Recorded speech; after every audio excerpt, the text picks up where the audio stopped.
Bonjour mes amis, j'espère qu'aujourd'hui c'est un magnifique jour. Et je commence le tabernacle. Je commence encore une fois. Et je commence cette vidéo avec une photo de qu'est-ce que c'est? Un parc national in Quebec. Did I do okay? Was that pretty good?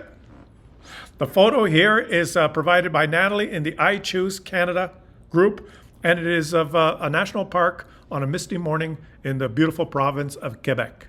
I tried my best. Okay? I'm learning French. When I learn it, so that I'm not just kidding around, I will do a video completely in French.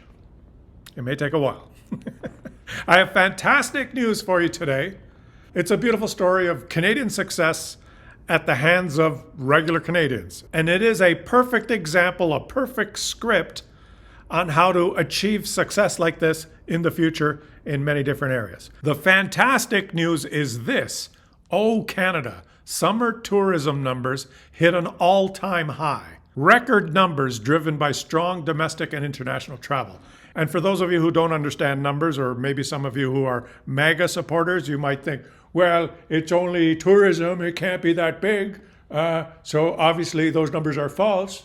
You might think that, but let's go through the data here. Tourism operators across the country will remember the summer of 2025 fondly as the amount of money spent by tourists reached an all-time high. Canadian tourism sector generated a record-breaking amount of revenue between May and August, reaching $59 billion, a 6% increase compared to the same period last year. The only noticeable blemish was a drop in revenue by visitors from the United States, which decreased 1.7%. A small drop.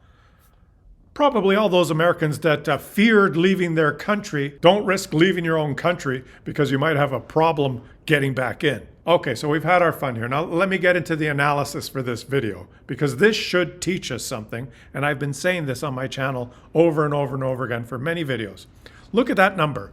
$59 billion spent in tourism between May and August.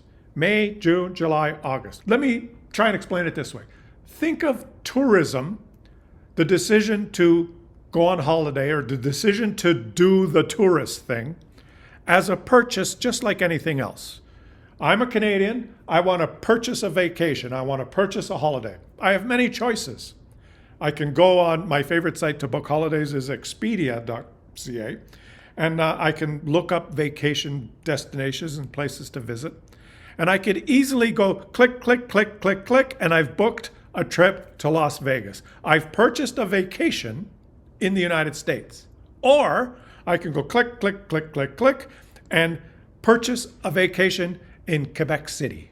Beautiful old Quebec, the winding cobblestone streets, where I can go and experience the fantastic hospitality and culture, amazing restaurants, and the amazing people of Le Belle Province de Quebec. It's a purchase like anything else, like going into the store and buying shoes, like going to the store and deciding what bottle of wine you should buy.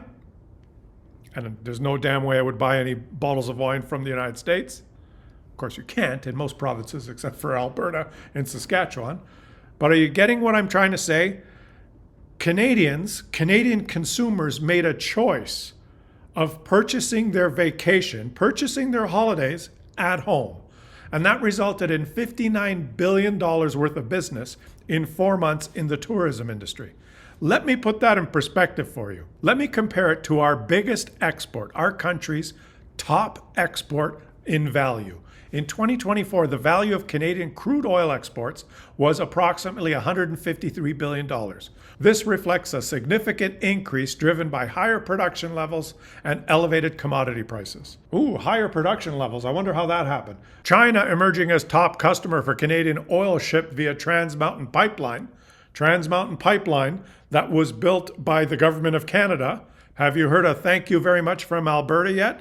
The province that will benefit the most from this new infrastructure that was paid for by taxpayers, most of them living in Ontario and Quebec. Have you heard your thank you yet? Have you thanked them yet, Danielle? It's weird because every time I hear a conservative talk, I hear Canada can't build any pipelines. We need to drop the no pipelines law, and those Chinese are really bad. But getting back to the point here, our total crude exports for 2024 were $153 billion. 153 divided by 12 is 12.75 billion per month times 4 months is $51 billion.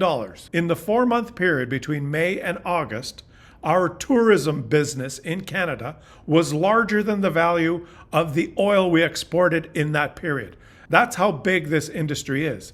And the spin-off effects from the tourism industry is much higher than the spin-off effects of exporting oil. Once the infrastructure is built, once the wells are drilled and on production, and the oil gets put in a pipeline and shipped out, the dollar value of that does not percolate its way through our economy over and over and over again like tourism spending.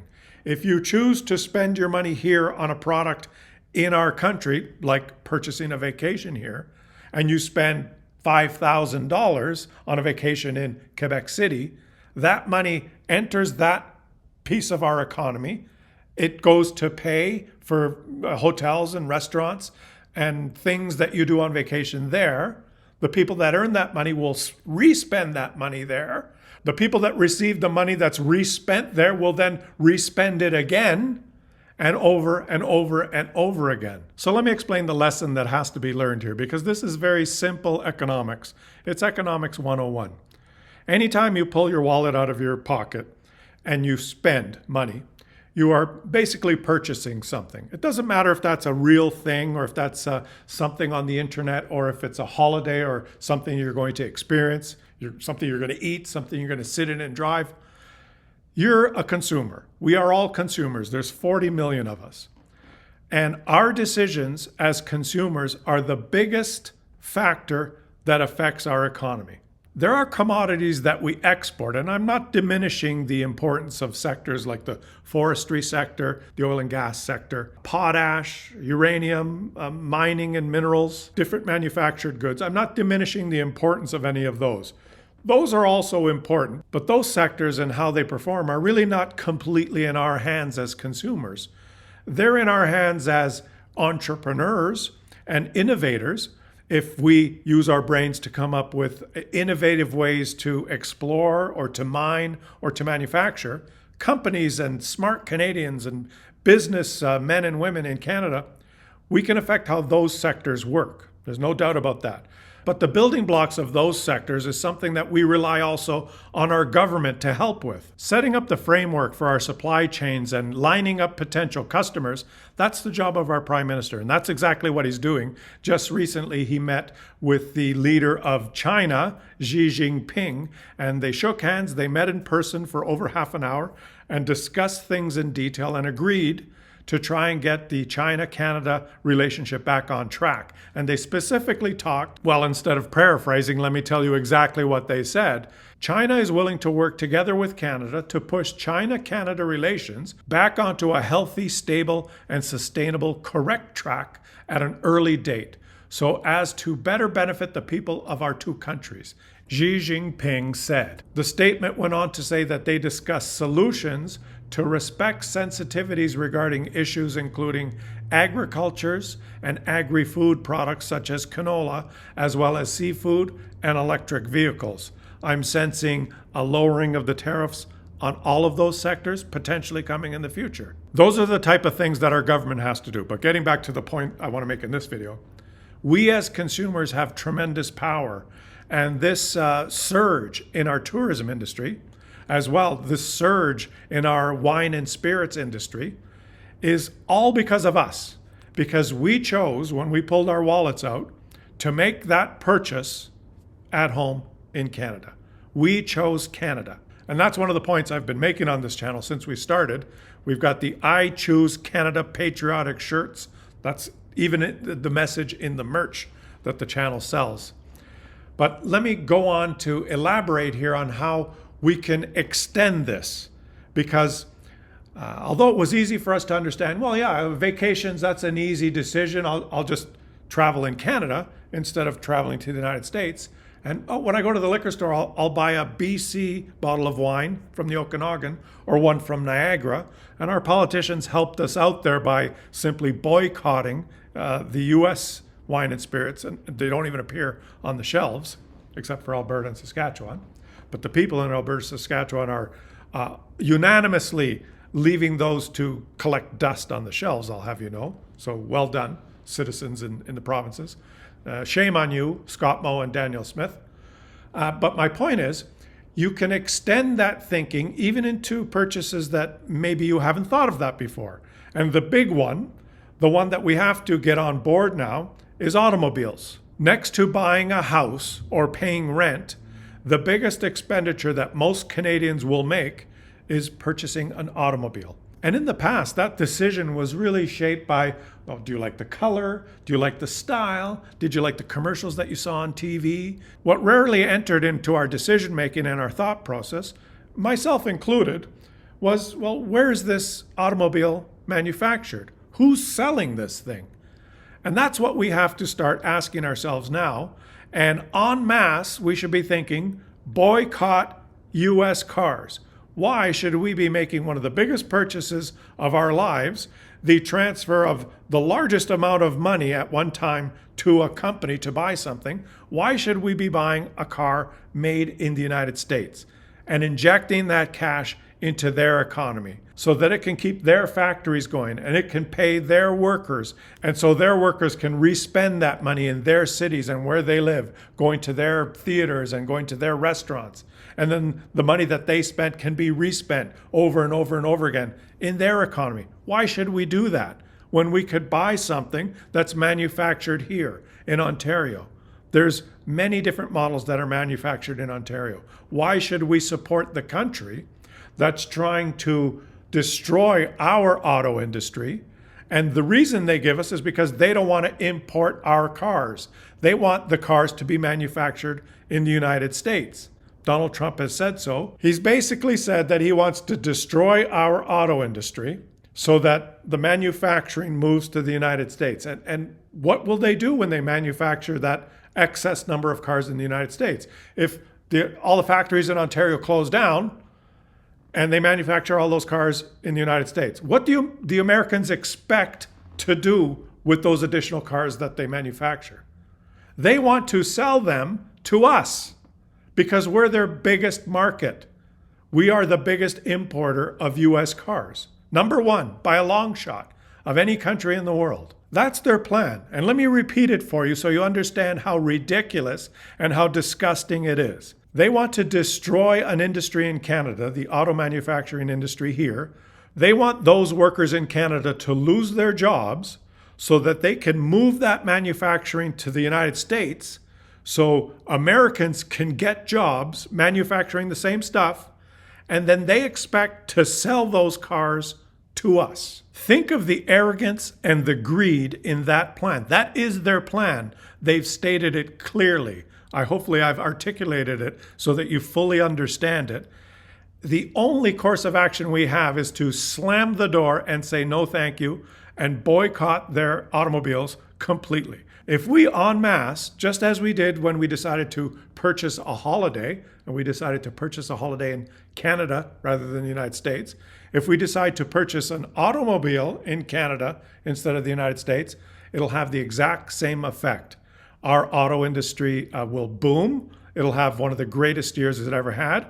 Even if just 20, 25, 30% of Canadians choose to pivot and make that decision to buy Canadian instead, it will destroy their industry. It will destroy their exports and their profit margin, and it will be a huge success. The numbers in magnitude are almost the same in tourism, on the order of that $50 billion a year. I've already shown you graphs and charts of the numbers in previous videos, so I won't show them to you. I'm just having the discussion here.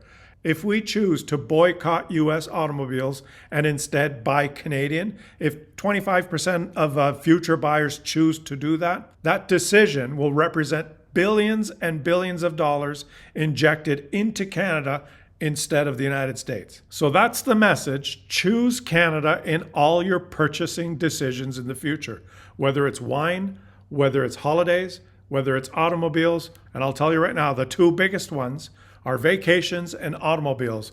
Those sectors represent a big part of the Canadian economy. And we just have to make the pivot. Let our politicians set up new supply chains and open new markets for us in other countries, which Mark Carney is doing. We need to vote with our wallets. we need to support our country by just spending our money here. If we spend our money here, it will circulate here and it will grow our economy. The sectors in which we spend our money here will boom. It's just 40 million people multiplied by what we spend is a big number. And we'll stop dead in its tracks this idea of plants closing down in Ontario and reopening in the United States. It just won't happen if we stop buying their products. It doesn't matter what Donald Trump wants to say, it's numbers. Corporations will not willingly lose money. They will not shut down production here if there's a market for that product here. So let this be a lesson for everyone. Number one, just changing your mind and vacationing in Canada instead of the United States. Although it may seem like a small decision for you as an individual, multiply that by everyone and it's a massive decision. And number two, let it be a lesson how successful this strategy can be. The success in the booming sector, our tourism sector, shows us that this strategy works. It's just simple economics, basic economics 101. We increase demand for the products at home. If we increase demand for the products at home, the producers of those products have to supply more. That means the economy grows.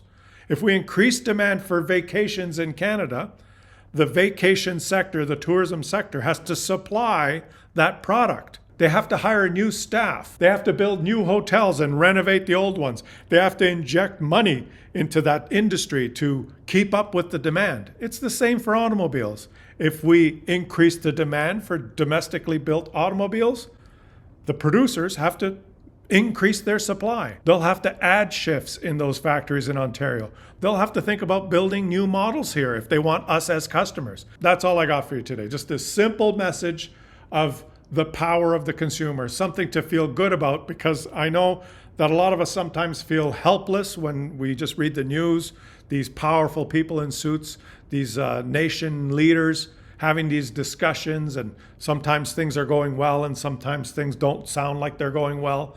And we tend to get locked into that process where we think that we're going to live or die by any one decision or any one meeting that's going on between these powerful people that control our lives.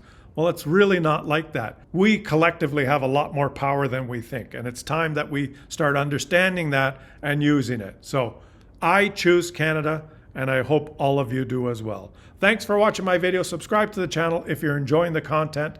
If you want to support my work on a monthly basis, consider becoming a channel member by clicking the join button below. Have a fantastic rest of your day, everyone, and I'll catch you all on the next one.